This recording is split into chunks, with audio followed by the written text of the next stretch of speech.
Hey everybody, this is Dark Side Elite here, and I wanted to do this video because I saw some stuff going on my YouTube about the Snyder Cut and also what was going on with Ben Affleck and the reason why he left the role of Batman and the script of Batman. Now, without getting into a lot of it, this is gonna be on some of my notes for my huge podcast.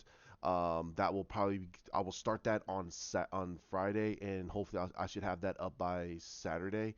Um, I will get it done by Friday, but I don't know. I'll see if I can get it done by Saturday because I got other stuff I'll upload on my other channel, my gaming channel. If you want to go see it, it's Dark Side Elite Gaming.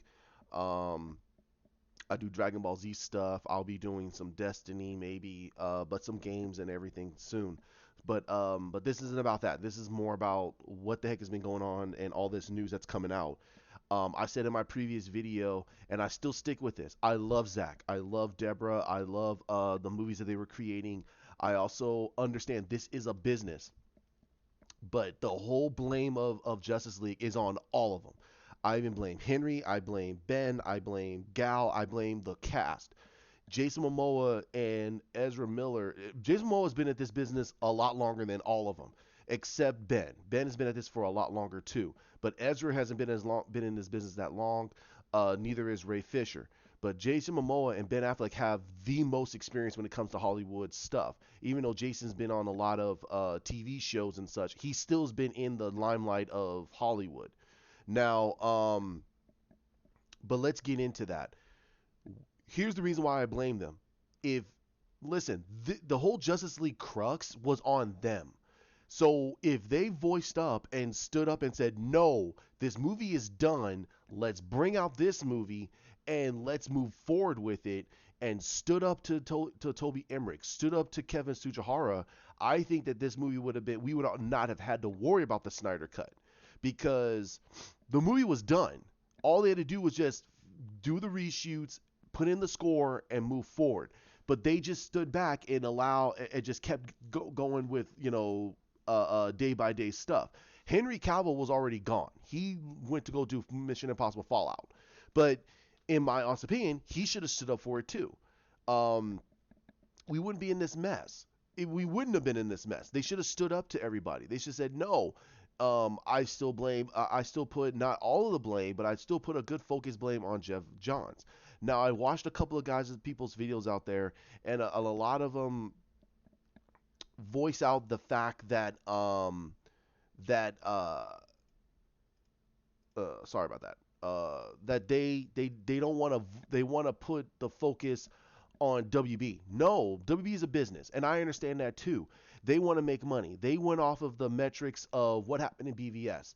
But they also listened to critics. Critics are fickle. Critics didn't care about that. They wanted circus level movies. They did not want deep, nuanced movies. That was the point of it. That was the whole crux of it. We starting to now see that a lot of these guys were paid, a lot of these guys felt entitled, and a lot of them were starting to voice out because they didn't get what they wanted. So they started to act like children. That's starting to come out.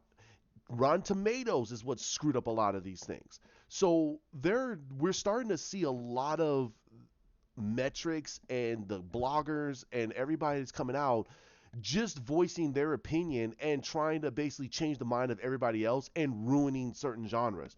Now, I'm going to throw out there. Now, we don't know a lot of the behind the scenes, but the stuff that we heard of, we could bit and piece together. We know that Jeff Johns did a lot of changes, a lot of structural changes. That's a fact. He wanted to be the next Kevin Feige, which he should never have thought of. He should have been thought of just the same mindset that Walter Hamada's in. Let's just get these movies out, let the fans decide, and we'll start to slowly structure the movies and figure out if we're gonna do a whole universe off of it. The problem that the biggest problem is that they were putting their whole bets on the fact that Zack Snyder is going to do a huge universe when that's not what Zack Snyder wanted to do. That's a fact. That is a fact. That is not an opinion. That is a fact. Zack was not there to create a whole universe. They wanted a universe, and they used Zack Snyder as a scapegoat in a way of wanting this universe and using Ben Affleck and Henry Cavill and Gal Gadot and Jason Momoa and Ezra Miller and Ray Fisher as this is going to be the Justice League we're going to have for this whole universe. But that's not what he wanted to do. Zack wanted to do a 5 movie arc for Superman.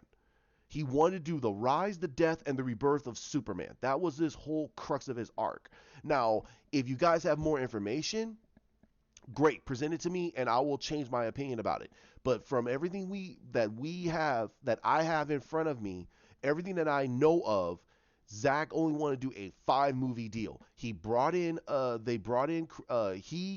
he was brought in by Christopher Nolan because Christopher Nolan did the whole Batman trilogy and he had a lot of pull with WB. He's still with WB because of all the other movies he's doing, and he said Zack Snyder's the guy to do it. He could do great movies, but they listened to the bloggers. They listened to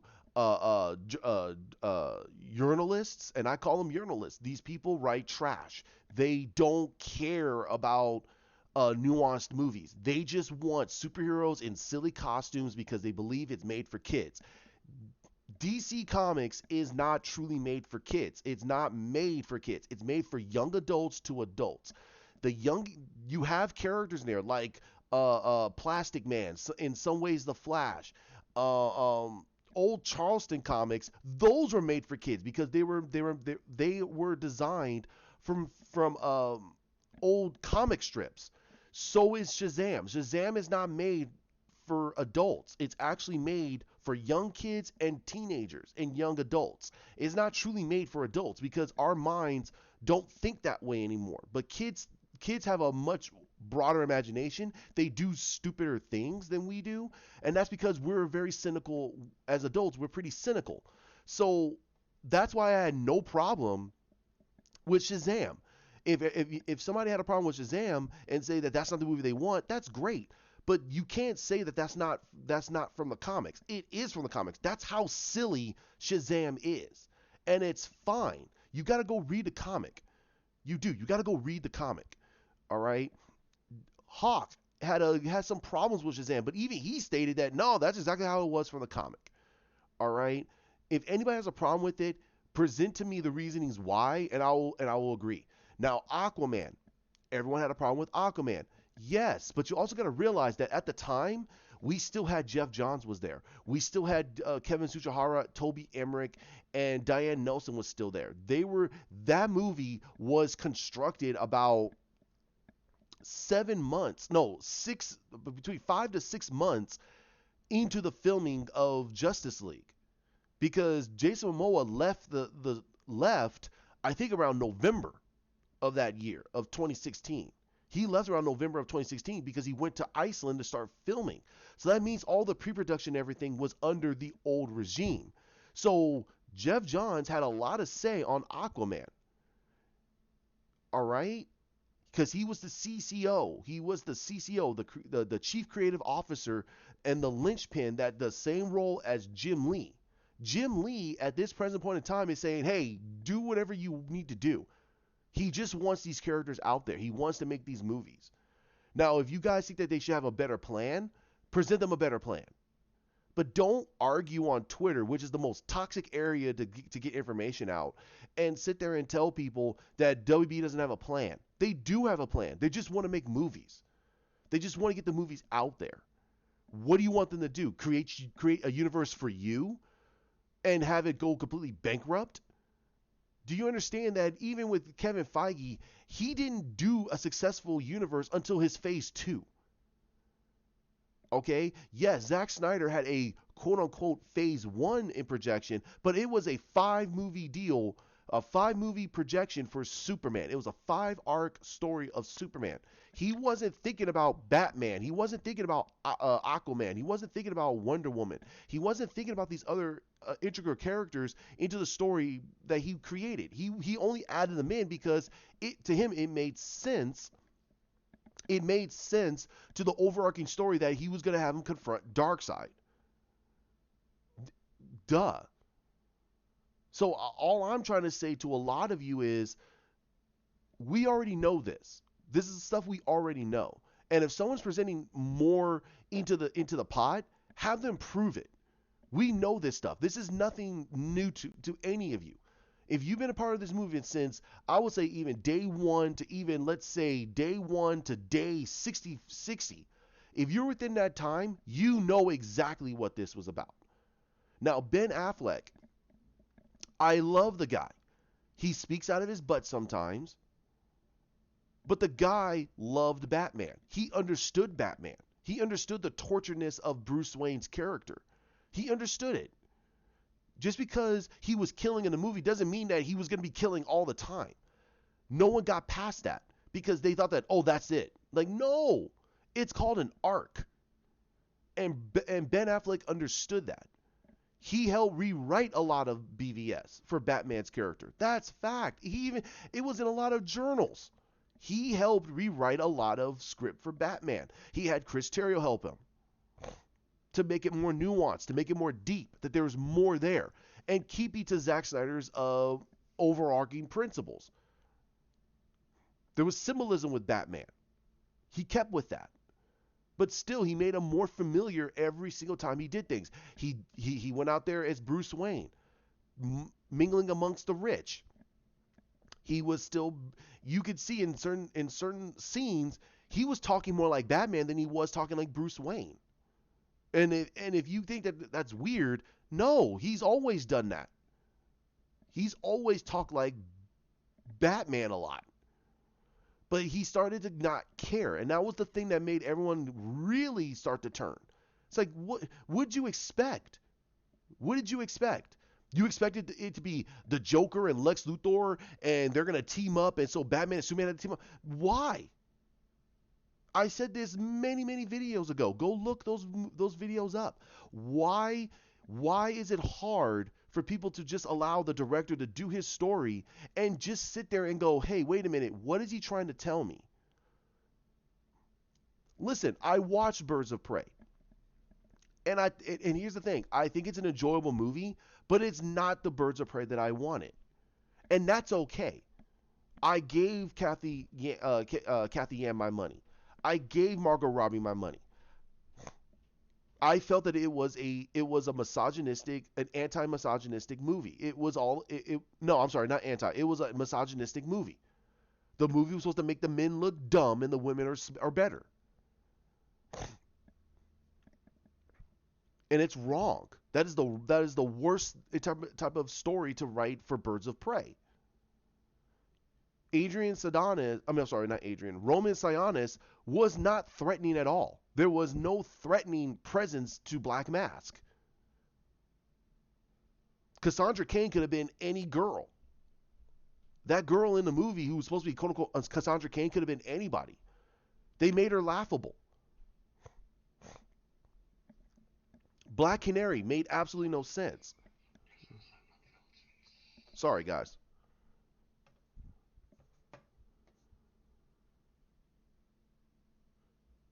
And the other thing is,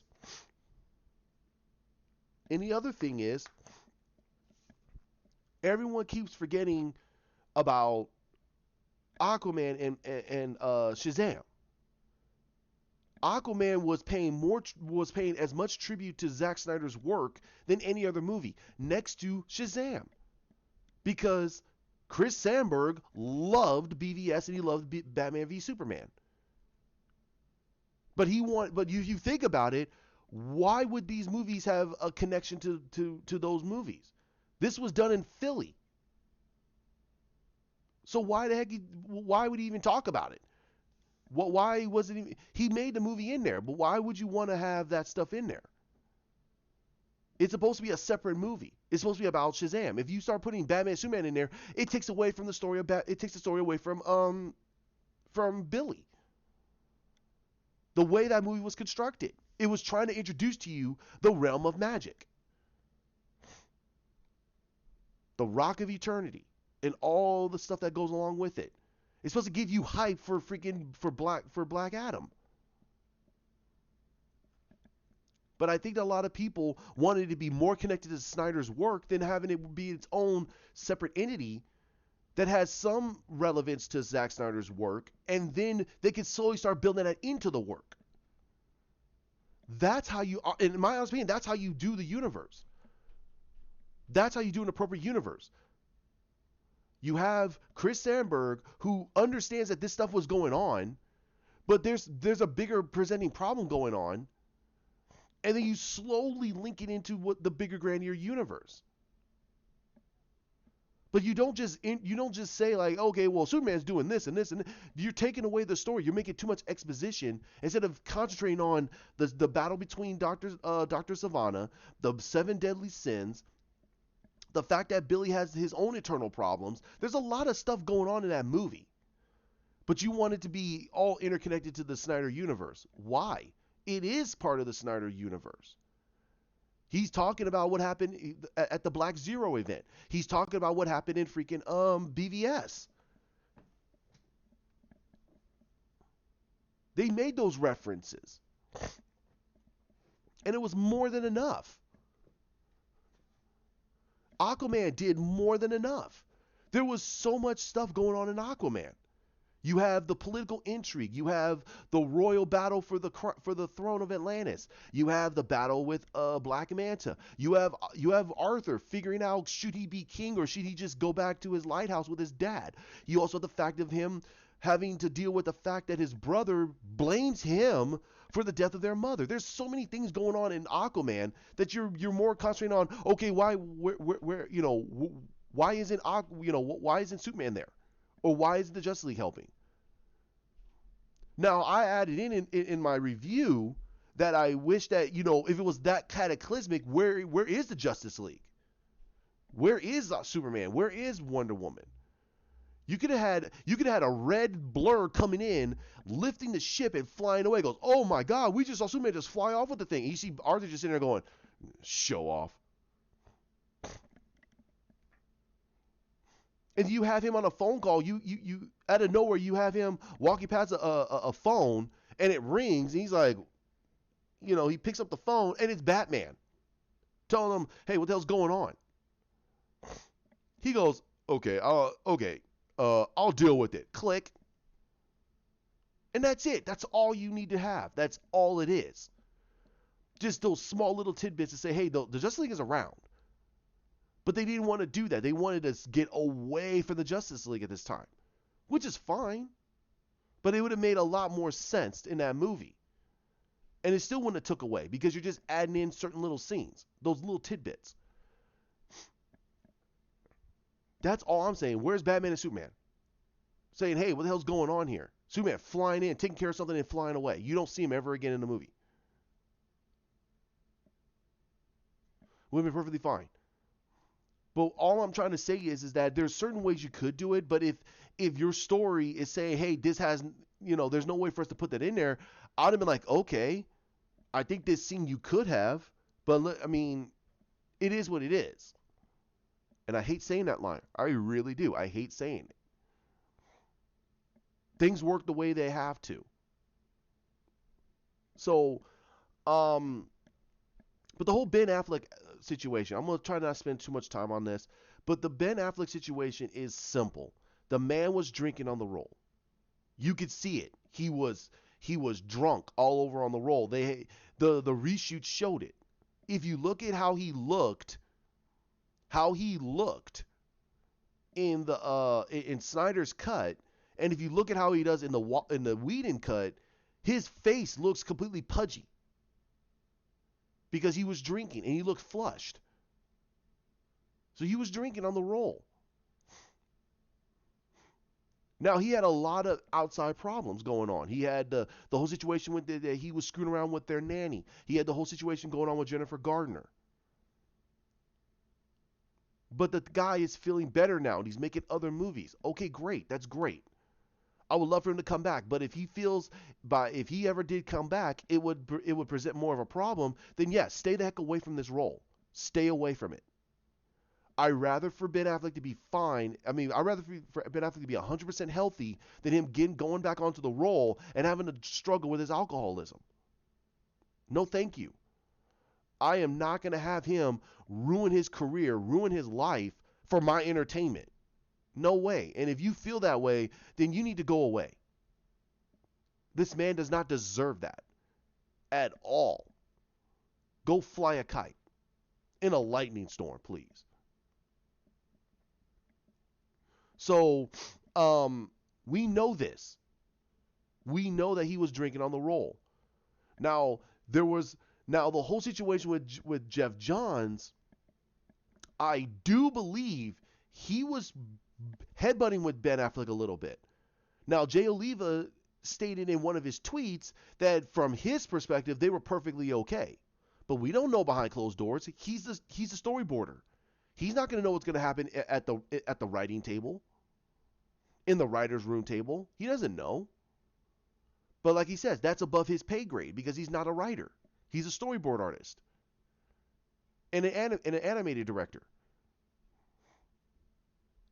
No, I'm sorry. No, he's a director. Sorry, he's a director. So Ben Affleck could have still had a lot of problems with Jeff Johns because Jeff Johns probably did want to have more of that Super Friends Batman. He wanted to have him not so hard edged. But we don't know. Jeff Johns isn't saying anything, and Ben Affleck's not saying anything about that. They're leaving it alone. And I think we should leave it alone too. Ben Affleck said he doesn't want to do it. He couldn't get the right story, and he moved away. And okay, that's fine. But for us to beat the dead horse and keep asking the fact of, did Jeff Johns force him off the roll? Well, you also got to realize that not everything's going to be 100%. He probably was butting heads with Jeff Johns with certain things. He wanted to probably do a way more grittier version of Batman. And Jeff Johns was like, I don't think that's going to work. He thought his ideas were going to work because he's a comic book guy. But he doesn't realize that the director should have his own vision. And he was the director and the writer and the star of the movie and the producer. He had so many roles going on. So I really, really wish that a lot of people stop beating this dead horse. We know that he was drinking on the roll. We don't know what was going on behind the closed doors when Kevin Tsuchihara and Toby Emmerich went to his house when he was on his stint. We don't know what happened during that situation. Unless that was presented in that article. And I think that's what it was. I think they went down there and they were saying to him, like, dude, you got to stop drinking, bro. They were probably telling him, you got to stop drinking. This role is going to kill you. Maybe you should walk away from this role if this is going to present too much of a challenge. They want him healthy. He makes them a lot of money. He does. He makes a lot of movies through Warner Brothers. His Live by Night did not do so well, all because people were freaking bothering him about Batman. And it pissed him off, and I don't blame him.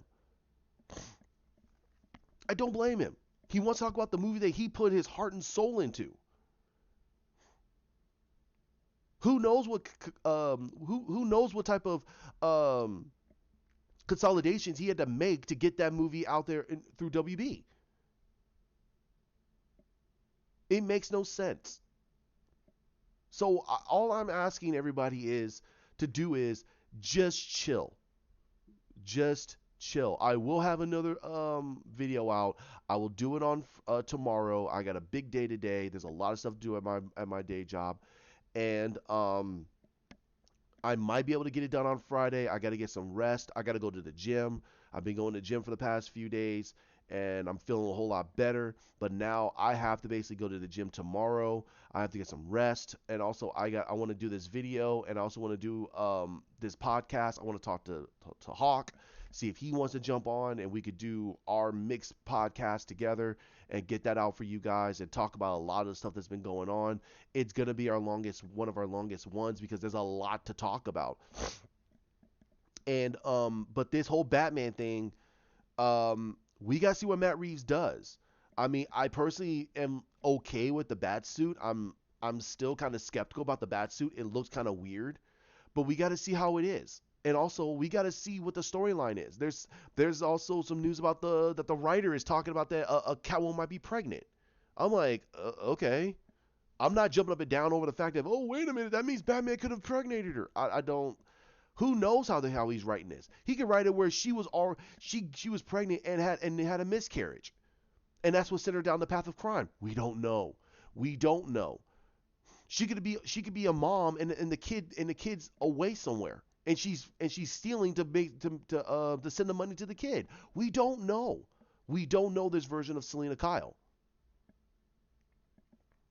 So all I'm saying, everybody, is this: if Ben does decide to come back to play Batman, we shouldn't jump the gun.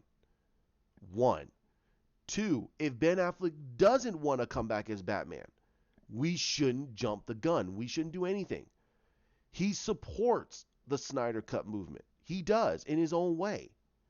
Gal Gadot supports wanting that Snyder Cut out. Ben Affleck's not stupid. He knows that Snyder Cut exists. He was there. He was on the film rolls.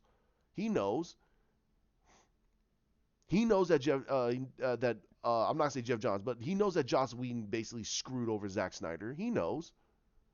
A lot of those cast members do know. So, but to have them risk their careers over one movie is absolutely ludicrous.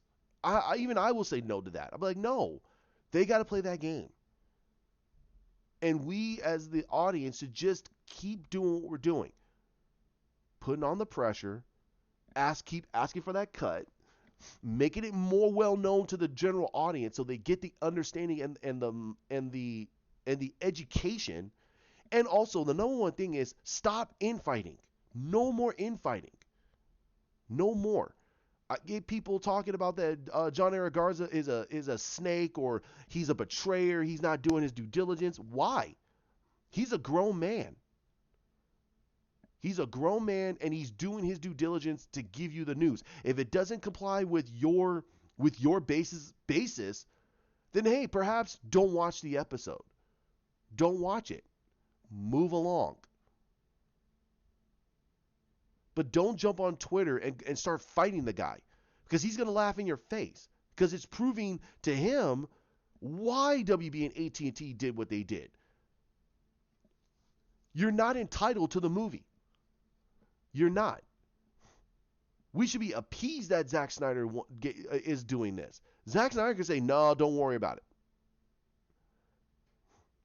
He understands fandoms a lot better than we all think that he does. He knows that people are going to be rabid about this movie, but he doesn't want infighting anymore. He wants everyone to be united. Unite the seven. And the thing is, you can't fight this alone. We have to be together on this. We don't need no more deep cultists trying to basically sacrifice a lamb to the gods of everything to get a Snyder cut. Why? Why are we doing all this? Why are we infighting? If someone's news does not comply with what you think, then move on. Who cares? Don't listen to them. You don't have to listen to me. That's the greatest thing about it. Make your own decision. But to jump on and yell and talk about how I talk about John Eric Garza or the Dave the Film Junkie or Chris Wong or Subjective Reviews or Lantern 2814 or the Common Movie Marks, who the hell cares? All you're doing to me is showcasing exactly why WB and AT&T did those hit pieces, because they know that you're going to be so rabid, you're going to pollute everything. You're going to tell people, don't go watch this, don't go watch that. That's wrong. That's wrong. That's taking money out of those stars' pockets. If the movie doesn't comply with what you want, move on. You don't have to jump on social media and yell it out to the rooftops. It's not right. And it's going to be one of the main reasons why it takes longer for us to get the Snyder cut, because individuals want to jump on and completely destroy any level of movies that could be coming out. You can have your own personal opinion about it. I'm not saying you shouldn't. What I'm saying is, jumping on social media and voicing your opinion out there to more and more people doesn't help anything. It makes it worse. All right. So like, comment, share, subscribe down below. Hit that bell. I hope that my little speech here doesn't deter a lot of my cast members. And also, I'm sorry, my subscribers. Hope you guys keep joining me. You guys have a great one. Hit that bell, and I'll have things out tomorrow. You have a great one. Bye.